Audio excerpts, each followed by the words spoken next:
So with your osmotic diuretics, the most commonly used one is going to be mannitol. Others are like glycerin, isosorbide, and urea.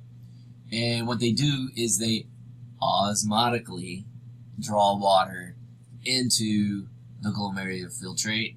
So what this stuff does is you take it, some of these can be oral, so you take it,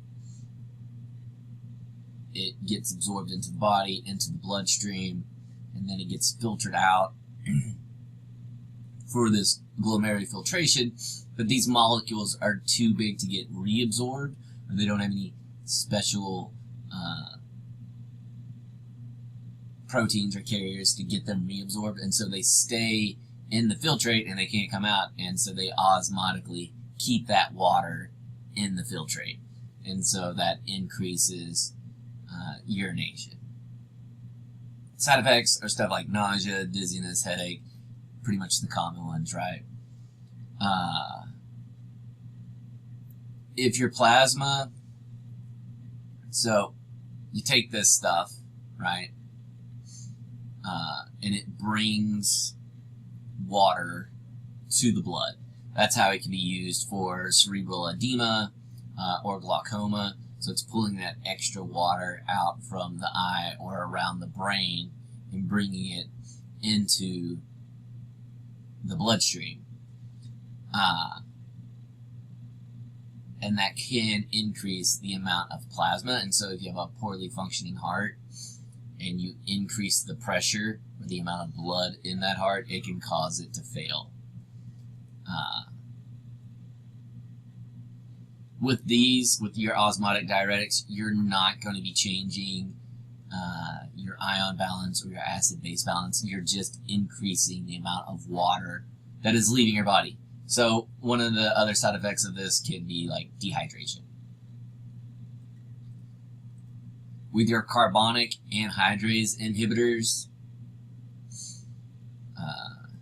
or your CHA inhibitors, stuff like Diamox and methylzolamide, these are indicated for glaucoma mostly, because they help to bring out the water from that aqueous humor, which causes that increased pressure on the eye, which causes the pain associated with glaucoma. It's also been indicated for mountain sickness or altitude sickness. Not sure exactly how that works, but it keeps people from feeling yucky with that. Mechanism of action is it increases the sodium in water excretion by inhibiting carbonic anhydrase. So if we look up here, your carbonic anhydrase is the enzyme, right, that is going to be exchanging your sodium and your hydrogen. What it does is it inhibits the hydrogen from being pulled off the carbonic acid, and so then you don't have that extra hydrogen to exchange. Side effects of this is hypokalemia. That means you have too low potassium. So you're going to have a lot of sodium in the tubule, right? About to get urinated out. And the body's like, that is too much sodium in this tubule. And so it tries to exchange potassium with it.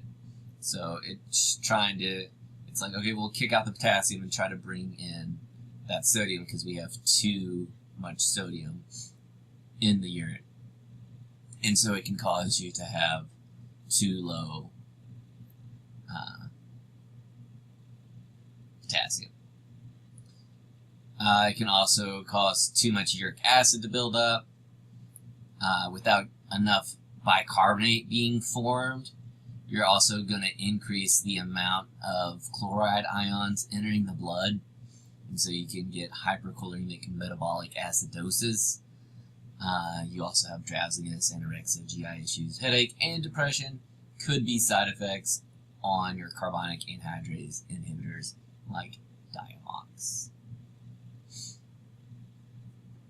Typically, you see the hyperuricemia in people who are predisposed to getting gout, so getting too much uric acid in the blood.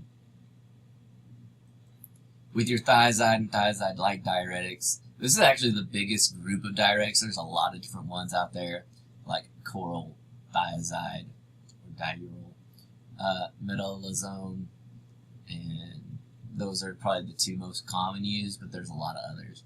Indicated, again, for edema, for swelling. It's going to be bringing that liquid out. For hypertension, so in the next section when we talk about high blood pressure, you will see thiazide and thiazide-like diuretics as a drug to treat hypertension. Also in renal disease, if you're not getting enough filtrate, anuria, oliguria. Anuria just means you're not making any urine. Oliguria means you're making not enough urine. You're just making a little bit. Also used in refractory heart failure due to systolic dysfunction. What it does is it's decreasing the amount of blood that's available, and so then you can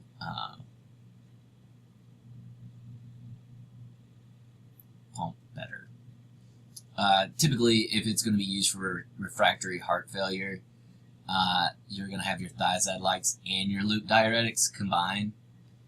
With a lot of these diuretics, you can use multiples. Mechanism of action is it's going to inhibit your sodium transport in your distal convoluted tubule, and it also has a weak carbonic anhydrase inhibitor, pretty much not letting that sodium get back into the body, right? Keeping it in the tubules. Side effect, hypokylormic alkalosis, hypokalemia again, hyponatremia. This is low sodium. If you're keeping sodium from getting back in the body, of course, this is probably something you might run into, so you have to balance your salt intake. And for a lot of these things, like people who are on diuretics might also be on a low sodium diet, and so you can run into not having enough sodium. Hypotension, again, it's indicated for hypertension, but if you don't have hypertension and you still need a diuretic, it could cause low blood pressure. Hyperglycemia, again, you see you have your sodium coming in with your glucose, but also it influences insulin production, and so it can cause hyperglycemia. Cramps, again, if you have low potassium or low sodium, this can lead to cramps, nausea, diarrhea, constipation, anorexia, and impotence. It's always fun when you see diarrhea and constipation as potential side effects. Like, you might not be able to poop, or you might be pooping too much.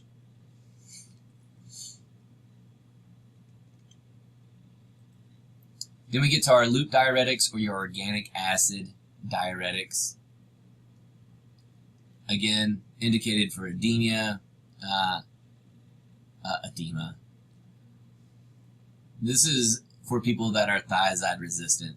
So your loop diuretics are more potent than your thiazide and thiazide-like diuretics, but they also, since they're more potent, cause you to lose a lot of water and a lot of sodium and a lot of chloride, and so typically try to keep those loop diuretics used to a minimum.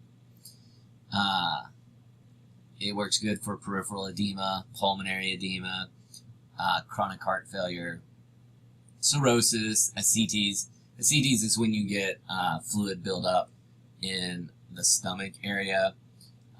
You see that in people who are starving. Like, you ever see starving kids in Africa, pictures of them, and they all have bloated tummies, and you're like, the kid doesn't look starving at all. Well, their body's using all the blood proteins to power it, to get energy from it, and so the fluid builds up in the stomach or in that cavity without getting reabsorbed back into the blood because there's not an osmotic pressure.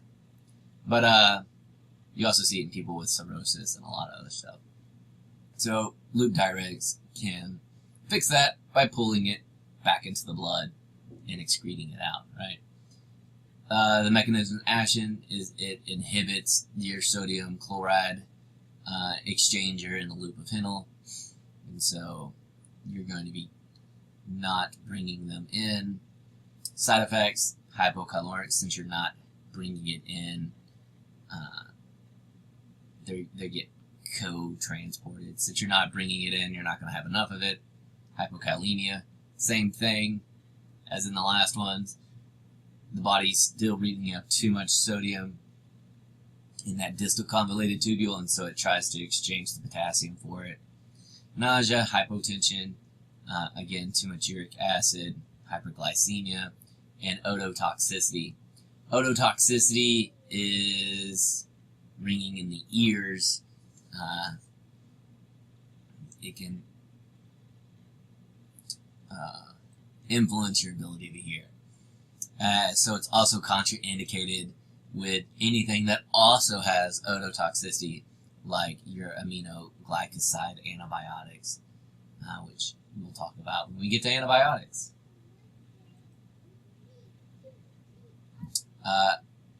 We will pick up with potassium-sparing diuretics in the next video.